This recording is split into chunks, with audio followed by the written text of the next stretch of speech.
बड़ों को प्रणाम, छोटों को स्नेह और आशीष। मैं हूँ राजेश त्रिपाठी। स्वागत है आपका मेरे चैनल धर्म दर्पण में हम विविध प्रकार की कथा प्रसंग, आपको धार्मिक प्रसंग सुनाते हैं। आज हम आपको राजा सत्यव्रत की कथा सुनाने जा रहे हैं, जो त्रिशंकु नाम से प्रसिद्ध हुए। तो इसका शीर्षक है सशरीर स्वर्ग जाने की चाह में संकट में फंसे राम के वंशज। आपने यह कहावत तो अवश्य सुनी होगी कि बिना अपने मरे स्वर्ग नहीं मिलता, जो सत्य है। यह भी ध्रुव सत्य है कि चाहे किसी को स्वर्ग मिले या नरक, वह मृत्यु के बाद ही मिलता है। जिसने भी जीते जी स्वर्ग जाने की कोशिश की, सशरीर स्वर्ग जाने की कोशिश की, उसे गंभीर संकट का सामना करना पड़ा।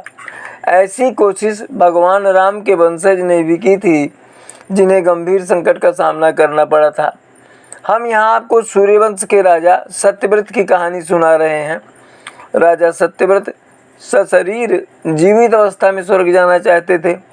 उन्होंने अनेक लोगों को अपनी यह इच्छा व्यक्त की, पर यह असाध्य कार्य किसी के बस का नहीं था। अंत में वे ऋषि विश्वामित्र जी के पास गए। उन्होंने उनको प्रणाम किया और अपनी इच्छा बताई। विश्वामित्र ने भी उन्हें समझाया कि ऐसा आज तक नहीं हुआ, यह असंभव है। राजा ने हठ किया तो विश्वामित्र जी ने कहा, ठीक है, मैं प्रयत्न करता हूँ। अपने तपोबल के प्रभाव से मैं जीते जी सशरीर आपको स्वर्ग भेजता हूँ।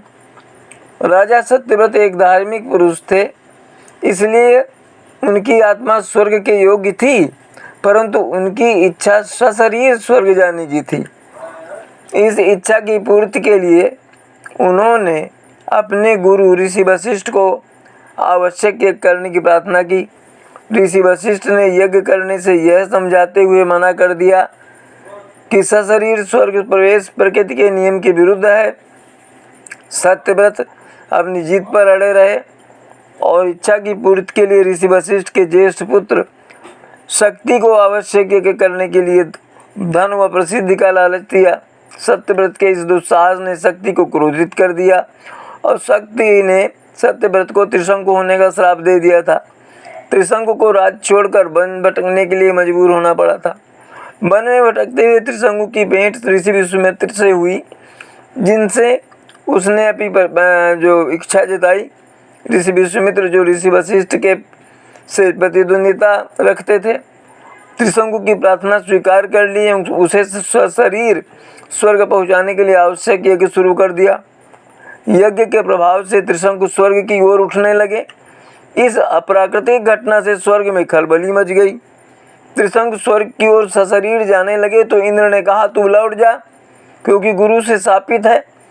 तू सिर नीचा करके यहाँ से गिर जा। वो नीचे गिरने लगा तो विश्वामित्र ने रक्षा की याचना की। विश्वामित्र से उसने रक्षा की याचना की। उन्होंने कहा, वहीं ठहरो, तथा क्रुद्ध होकर इंद्र का नाश करने अथवा स्वयं दूसरा इंद्र बनने का निश्चय किया। उन्होंने अनेक नक्षत्रों तथा देवताओं की रचना कर डाली। देवता, ऋषि, असुर विनीत भाव से विश्वामित्र के पास गए।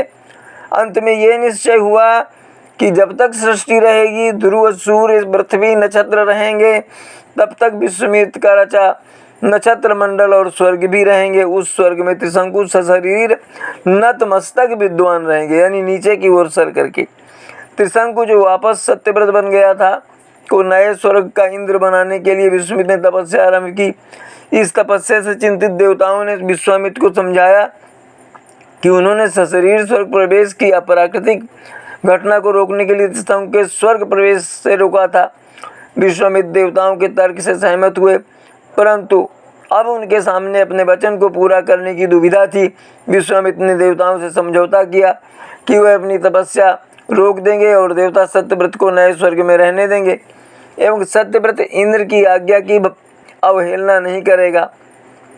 कहीं कहीं ऐसा जो उल्लेख मिलता है कि जब विश्वामित्र सत्यव्रत के लिए नए स्वर्ग की रचना कर रहे थे तो इंद्र स्वयं आए और उन्हें अपने साथ स्वर्ग ले गए, लेकिन यह कथन असत्य ही लगता है।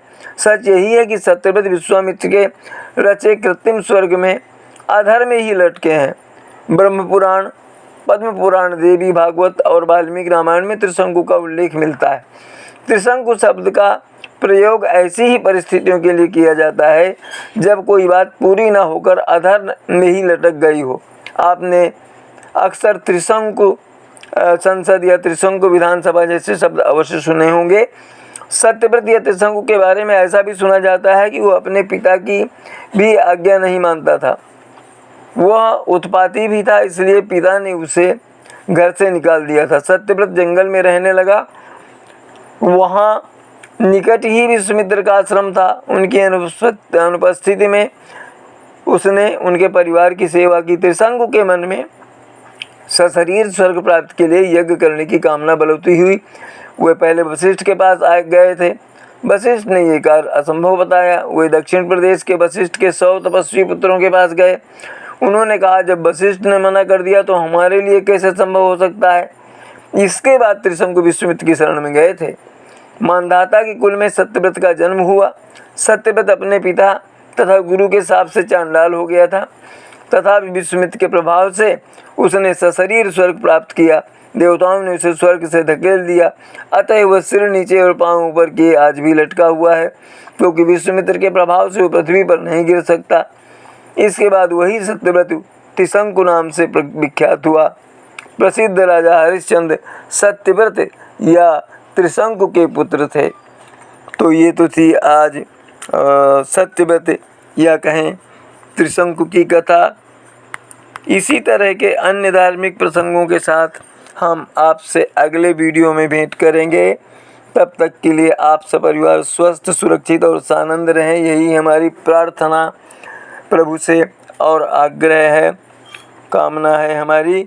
हमारे चैनल को इसी तरह समर्थित करते रहें और इसे सब्सक्राइब भी करते चलें और इसके वीडियो अपने बंधुओं में साझा करते रहें।